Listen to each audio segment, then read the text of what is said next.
So picture this. It is maybe 8 in the morning on a Tuesday. Okay, setting a scene. Yeah, you're standing in your kitchen pouring that first cup of coffee. Your laptop is closed on the dining room table. Right. But inside that closed laptop, someone, or I guess I should say something, is already awake. Oh, absolutely. It's reading through your overnight Slack messages. It's cross-referencing those messages with your calendar. It's drafting 3 emails to delegate tasks to your team. And it's even building a preliminary data table for your 10 o'clock meeting. Wow. And you haven't even taken your first sip of coffee yet. I mean, it sounds completely like science fiction, right? Wow. But that exact scenario is happening in thousands of homes and offices right now. We aren't waiting for the AI revolution anymore. We're just sitting directly inside it. Which is exactly why we are doing this deep dive today. We've got a massive stack of research, history, and, practical frameworks, and it's all centered on one big theme: AI in the workplace. It's such a crucial topic. It really is. The mission today is to take you from being just a casual AI observer, like maybe you occasionally ask a chatbot for a pancake recipe. Right, the fun stuff. Yeah, but we want to transform you into a strategic AI power user. Because what we're looking at with these sources, it isn't just a software upgrade. No. It's the core engine of what economists are calling Industry 4.0. Yeah, and to really grasp the magnitude of Industry 4.0, we kind of have to look backward for a second. Okay, let's do it. Think about how human labor has evolved, right? Mhm. Industry 1.0 was steam and water power. The steam engine. Exactly. The physical mechanization of labor. Then Industry 2.0 brought electricity and the assembly line, mass production. Right. And then Industry 3.0 was the dawn of IT, computers, basic electronic automation in the late 20th century. Which brings us to today, an Industry 4.0. And looking at the research, the defining characteristic here is what they call cyber-physical systems. Yes, machine-to-machine connectivity. Right. So we aren't just using computers to automate one physical task on a factory floor anymore. No, we are interconnecting digital systems so they can adapt, self-correct, and scale services at speeds that, frankly, human cognition just cannot match. It's wild. And what's interesting is that parallel to that whole industrial timeline is the evolution of AI itself. Yeah, they map onto each other almost perfectly. But the AI evolution happened in 3 distinct eras. Okay, AI 1.0. Right. AI 1.0 was basic machine learning. Think of the algorithms that banks used maybe 10 years ago to crunch massive spreadsheets and flag a fraudulent credit card transaction. Right, so it was all about prescriptive analytics, finding the anomaly. Exactly, just identifying risk based on past data. But then we hit this massive vital stepping stone, right? Yeah. AI 2.0. Is deep learning. And this is where things actually get somewhat biological. Biological how? Well, instead of just writing linear, rigid code, computer scientists started building mathematical models that were actually inspired by the human brain. Oh, you mean neural networks? Yeah, neural networks. And those changed absolutely everything. I mean, a biological brain has neurons, right, connected by axons and dendrites that carry electrical impulses. Sure. Computer scientists recreated that architecture digitally. They built these nodes that receive data, weigh its importance, and pass it along to the next layer of nodes. Oh, wow. Because before neural networks, computers were incredibly fast calculators, but they were essentially blind and deaf. They literally couldn't perceive the real world. Precisely. Deep learning allowed machines to finally see. They used optical character recognition, or OCR, and they could hear through voice processing. So they weren't just reading text, they were recognizing patterns. Right.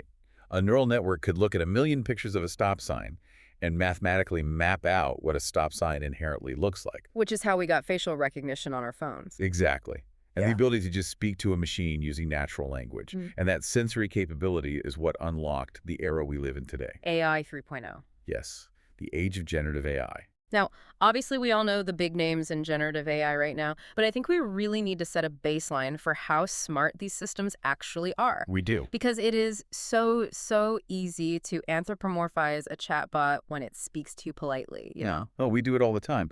We assume that because it speaks like a human, it must think like a human. Right. So let me use this kitchen analogy from the sources to break down the 3 actual levels of artificial intelligence. I love this analogy. It's great, right. So right now, we were in the era of narrow AI, sometimes called weak AI. Right. Think of narrow AI as a highly specialized pastry chef. They are absolute, undeniable geniuses at baking bread. The best bread you've ever had. Exactly. But if you hand that exact same chef a raw steak and tell them to grill it, they are going to burn the entire kitchen down. They have no idea what to do with it. Right, because they only understand their highly specific domain. So Siri, Alexa, even the absolute most advanced text generators we use today, they are all still technically narrow AI. Yeah, they are brilliantly faking generalized intelligence by predicting text, but they are absolutely domain locked. So then level 2 would be general AI. Yeah. That's your ultimate head chef. This entity could cook absolutely any dish a human can cook while simultaneously managing the inventory, fixing the plumbing, and perfectly running the waitstaff. Which, just to be clear, we're not there yet. No, no. True human-level generalized intelligence is still just a theoretical horizon right now. Yeah. And then there's level 3, which is super AI. The big one. Yeah. That would Yeah. be a chef inventing culinary concepts and flavors that the human brain literally cannot even comprehend. Right, an intelligence so vast we wouldn't even have the vocabulary to describe what it was doing. Exactly. And that kitchen analogy is so perfect because it highlights our current reality. How so? Well, we are dealing with that highly specialized, narrow AI pastry chef. And when you are dealing with a specialist who doesn't possess actual human common sense, the meal you get depends entirely on how meticulously you write the recipe. Which brings us perfectly to prompt engineering, Yes. because we have to learn how to speak the language of the machine. Let's say you want to know about space. A vague prompt would be, tell me an interesting fact about black holes. Right, and you just hit enter. Yeah. You will get an answer, sure, but the AI has to guess what level of comprehension you have. It might give you a second-grade science summary, or it might spit out a dense, graduate-level physics dissertation on event horizons. Because you didn't give it any boundaries. Exactly. To get actual utility out of these tools in a professional setting, we have to move past those vague requests and establish contextual guardrails. And the sources gave us a really brilliant, immediate cheat sheet formula for this. Yeah, the role and task format. Right, it's act as a role, perform a task in a specific format. So instead of the vague prompt, you'd say, act as a senior astrophysicist, explain an interesting fact about black holes in a detailed one-paragraph summary designed for a college freshman. And suddenly, the output is highly calibrated. You aren't just crossing your fingers hoping for a good answer, you are engineering one. Yes. But to do this at a corporate Industry 4.0 level, we need an even more robust framework. And the research outlines a fantastic one called RODES, ROADS. Let's unpack the mechanics of roads, because honestly, mastering this is what separates a casual user from a true power user. Okay, so R is for role. You explicitly define who the AI is playing, like act as a commercial real estate analyst. Right. O is the objective. Analyze industrial capitalization rates in Chicago. Setting the specific goal. Exactly. Then D is for details. This is where you give it specific characteristics, like focus strictly on warehouses over 50,000 square feet. Crucial step there. Yeah. E is for examples. You literally paste in a previous report and say, format your answer exactly like this. Showing, not just telling. Right. And finally, S is for sense check. At the end of your prompt, you write, before performing this analysis, do you understand these instructions, and do you need any more information from me? I really want to hover on that sense check phase for a moment. Oh, go for it. People almost always skip it because it feels too conversational. Like you're asking a machine how its day is going. Yeah, it feels a little silly. It does. Yeah. But mechanically, checking for understanding is a critical step in iterative training. It actively forces the neural network to synthesize your constraints before it spends computational power generating the final output. Okay, I'm going to push back on this a little bit. Okay, let's hear it. We just spent all this time talking about how advanced deep learning is, right? How these neural networks mimic the human brain. Right. So why do I need to explicitly tell a supercomputer to act as an expert or hold its hand by pasting in examples? I mean, shouldn't a machine that's trained on the entire internet just inherently know what a good answer looks like? See, that is the fundamental misunderstanding of what a large language model actually is. Okay, tell me. It isn't a database of facts that it just searches through like Google. It is a probability engine. A probability engine. Yeah. It mathematically maps out the relationship between words in this massive multidimensional vector space.